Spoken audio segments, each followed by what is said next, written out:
ಯಾವ ರೀತಿ ಒಂದು ಪಾಲಿಸಿನ ಫಾಲೋ ಮಾಡ್ತೀರಾ ಉಳ್ಸಕ್ಕ? ದುಡ್ಡು ಉಳ್ಸಕ್ಕೆ? ನೀವು ರಾಂಗ್ ಪರ್ಸನ್ನ ಕೇಳ್ತಾ ಇದ್ದೀರಾ. ಆಕ್ಟಿಂಗ್ ಶುರು ಮಾಡ್ತಾ ಇದ್ರಿ, ಆಮೇಲೆ ಮದುವೆ ಆಯ್ತು, ಇದ್ರ ಬಗ್ಗೆ ಹೇಳ್ಬೋದು. ಅರೇಂಜಾ ಲವ್ ಅಂತ? ಅರೇಂಜ್ ಮ್ಯಾರೇಜು ನಂದು. ಅಜ್ಜಿಯವ್ರ ಬಗ್ಗೆ ಹೇಳ್ತಾ ಇದ್ರಿ, ಆಲ್ಮೋಸ್ಟ್ 1000 ಸಿನಿಮಾಗಳಲ್ಲಿ ಆಕ್ಟ್ ಮಾಡಿದ್ದಾರೆ. ಭಾರತದಲ್ಲಿ 73 ವರ್ಷಗಳಿಂದ ಆಕ್ಟ್ ಮಾಡ್ತಿರುವಂತಹ ಕಲಾವಿದ್ರು ಮತ್ಯಾರು ಇಲ್ಲ, ನಿಮ್ಮ ಅಜ್ಜಿಯನ್ನ ಬಿಟ್ರೆ, MN ಲಕ್ಷ್ಮೀದೇವಿ ಅವ್ರನ್ನ ಬಿಟ್ರೆ ಮತ್ತಿನ್ಯಾರು ಇಲ್ಲ. ಒಂದು ರೆಕಾರ್ಡ್ ಕ್ರಿಯೇಟ್ ಆಗಿರುವಂತ ವ್ಯಕ್ತಿ ನಿಮ್ಮ ಮನೇಲೇ ಇದ್ದಾರೆ. ಈಗ ನೀವು ಸೀರಿಯಲ್ ಅಲ್ಲಿ ಆಕ್ಟ್ ಮಾಡ್ತಾ ಇದ್ದೀರಾ ಅಂದ್ರೆ ಈಸಿ ಅಂತೂ ಯಾವುದೂ ಇಲ್ಲ. MN ಲಕ್ಷ್ಮೀದೇವಿ ಅವರು ಆಲ್ಮೋಸ್ಟ್ 1000 ಸಿನಿಮಾಗಳಲ್ಲಿ ಆಕ್ಟ್ ಮಾಡಿದ ಕೂಡಲೇ ಕೆಲವರಿಗೆ ಅನ್ಸ್ಬಿಡುತ್ತೆ, 1000 ಸಿನಿಮಾಗಳಲ್ಲಿ ಆಕ್ಟ್ ಮಾಡಿದ್ದಾರೆ ಇವರು, ಸಕ್ಕ ದುಡ್ಡು ಮಾಡಿರ್ತಾರೆ, ಇವ್ರಿಗೇನು, ಆ ಥರದ್ದೆಲ್ಲ ಒಂದಷ್ಟು ಯೋಚನೆ ಮಾಡೋರು ಇರ್ತಾರೆ. ಬಟ್ ಅಸಲಿ ಕತೆ ಹಾಗಿರಲ್ಲ. ಸುಮಾರಷ್ಟು ದುಡ್ಡು ಮಾಡಿರೋದು ನಿಜ, ಆದ್ರೆ ಆ ದುಡ್ಡನ್ನ ಅವ್ರು ಕಳ್ಕೊಂಡಿರೋದು ನಿಜ. ಸೊ ಹಾಗಂತ ಜೀವನಕ್ಕೇನು ತೊಂದರೆ ಇಲ್ಲ.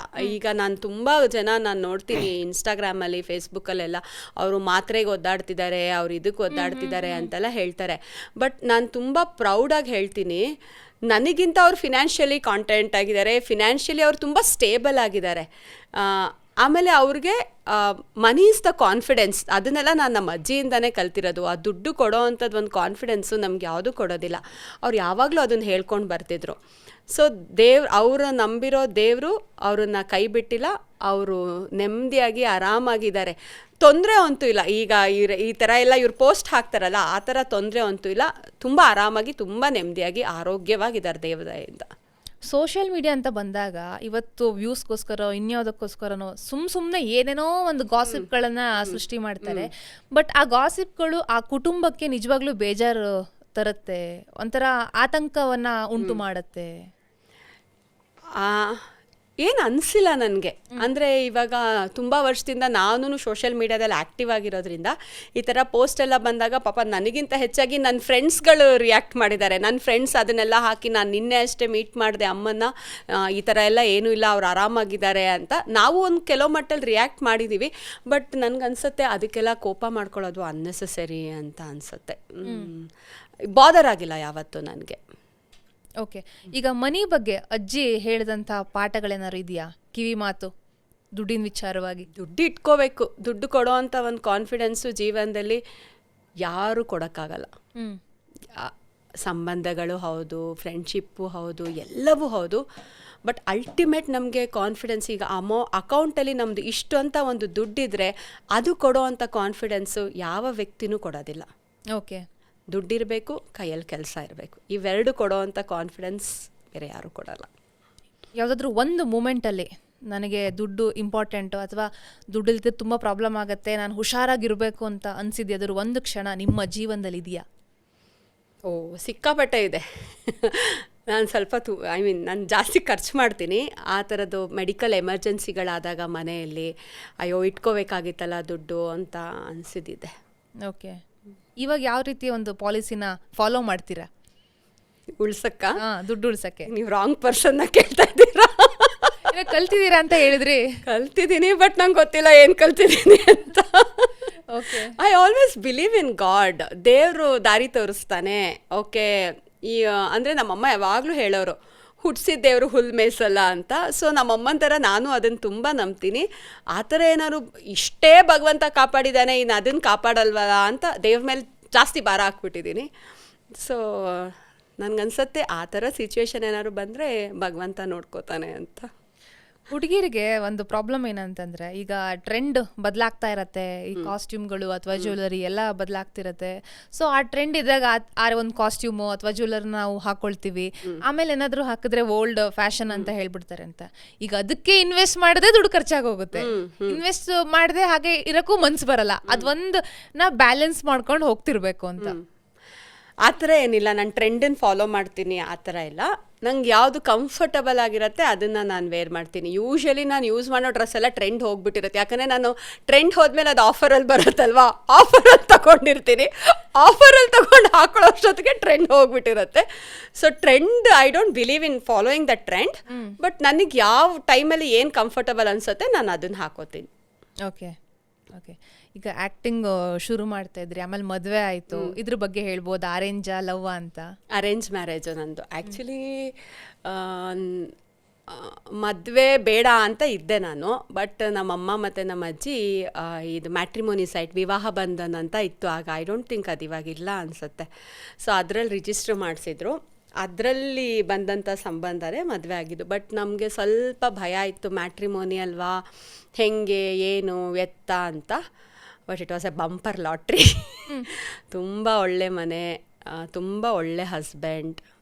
ನನ್ನ ತಾಯಿ ಮನೆಯಲ್ಲಿ ನನ್ನ ಪ್ರೊಫೆಷನ್ಗೆ ಎಷ್ಟು ಸಪೋರ್ಟ್ ಮಾಡ್ತಿದ್ರೋ ಅದಕ್ಕಿಂತ ಹೆಚ್ಚಾಗಿ ಸಪೋರ್ಟ್ ಮಾಡ್ತಾಯಿದ್ರು ನನಗೆ. ನನ್ನ ತಂದೆ, ನನ್ನ ತಾಯಿ ಎಲ್ಲನೂ ನಾನು ಅವರಲ್ಲಿ ನೋಡಿದ್ದೀನಿ.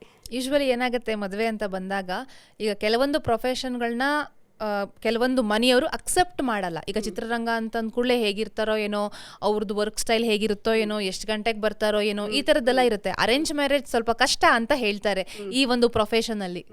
ಬಟ್ ನಿಮ್ಗೆ ಆ ಥರ ಆಗಿಲ್ಲ. ಏನಾಯಿತು, ನಾನು ಹೆಣ್ಣು ನೋಡ್ಕೊಂಡು ಹೋಗೋ ಶಾಸ್ತ್ರ ಎಲ್ಲ ಇತ್ತು. ಅದಾದಮೇಲೆ ನಂದೊಂದು ಆವಾಗ ವೀಕೆಂಡ್ದೊಂದು ಸೀರಿಯಲ್ ಬರ್ತಾಯಿತ್ತು ಉದಯ ಟಿ ವಿಯಲ್ಲಿ. ಅದು ಯಾವುದು ಹೆಸರು ನೆನಪಾಗ್ತಿಲ್ಲ. ಅದರಲ್ಲಿ ನಾನು ಆ್ಯಕ್ಟ್ ಮಾಡಿದ್ದೆ. ಆಗ ನಮ್ಮ ಮಾವ ಆ ಎಪಿಸೋಡ್ ನೋಡಿದರು. ಅದನ್ನ ನೋಡಾದ್ಮೇಲೆ ಅವರು ನನ್ನ ಹಸ್ಬೆಂಡಿಗೆ ಹೇಳಿದ್ರಂತೆ, ಆ ಹುಡುಗಿ ಎಷ್ಟು ಚೆನ್ನಾಗಿ ಆ್ಯಕ್ಟ್ ಮಾಡ್ತಾಳೆ, ಅವಳಿಗೆ ಆ್ಯಕ್ಟ್ ಮಾಡೋದು ನಿಲ್ಲಿಸು ಅಂತ ಮಾತ್ರ ಹೇಳಬೇಡ ನೀನು, ಅವಳು ಯಾವಾಗಲೂ ಆ್ಯಕ್ಟ್ ಮಾಡ್ತಾ ಇರಲಿ ಅಂತ. ನಂದು ಅದೇ ಕಂಡೀಷನ್ ಇತ್ತು, ನನಗೆ ಆ್ಯಕ್ಟ್ ಮಾಡೋಕ್ಕೆ ಬಿಡಲ್ಲ ಅಂದರೆ ನಾನು ಮದುವೆನೇ ಆಗಲ್ಲ ಅಂತ ಹೇಳಿದೆ. Because it's my passion. And so ಪಾಪ ಅವರು ಒಪ್ಕೊಂಡ್ರು. ನಮ್ಮ ಅತ್ತೆನೂ ತುಂಬ ಸಪೋರ್ಟಿವ್ ಆಗಿದ್ರು. ನಾನು ಬೆಳಗ್ಗೆದು ಶೂಟಿಂಗ್ ಹೋದರೆ ನನಗೆ ಹಣ್ಣೆಲ್ಲ ಕಟ್ ಮಾಡಿ ಬಾಕ್ಸಿಗೆ ಹಾಕ್ಕೊಡ್ತಾಯಿದ್ರು. ತುಂಬ ವೆರಿ ನೈಸ್. ಒಂದು ಕಂಪ್ಲೇಂಟ್ ಇಲ್ಲ ನನಗೆ. ಯೂಶ್ವಲಿ ಮನೆ ಅಂದರೆ ಅದು ಸಣ್ಣ ಪುಟ್ಟದ್ದು ಇದ್ದೇ ಇರುತ್ತೆ. ಬಟ್ ಅಪಾರ್ಟ್ ಫ್ರಮ್ ದಟ್ ನಂಗೆ ಇಂಥ ಏನೋ ಪ್ರಾಬ್ಲಮ್ ಆಯಿತು ಆ ಥರದ್ದು ಏನೂ ಇಲ್ಲ, ಕಂಪ್ಲೇಂಟೇ ಇಲ್ಲ ನನಗೆ. ಓಕೆ, ಹಸ್ಬೆಂಡ್ ಏನು ವರ್ಕ್ ಮಾಡ್ತಾಯಿದ್ರು? ಅವರು ಟೆಕ್ಸ್ಟೈಲ್ ಇಂಡಸ್ಟ್ರಿಯಲ್ಲಿದ್ದರು. ಅವರು ಸೀನಿಯರ್ ಕ್ವಾಲಿಟಿ ಮ್ಯಾನೇಜರಾಗಿ ವರ್ಕ್ ಮಾಡ್ತಾಯಿದ್ರು. ಓಕೆ, 2023 ನಿಮಗೆ ಮರೆಯೋಕ್ಕಾಗದಿರೋಂಥ ವರ್ಷ ನನ್ನ ಪ್ರಕಾರ. ಹೇಗೆ ಎದುರಿಸಿದ್ರಿ ಮೇಡಮ್?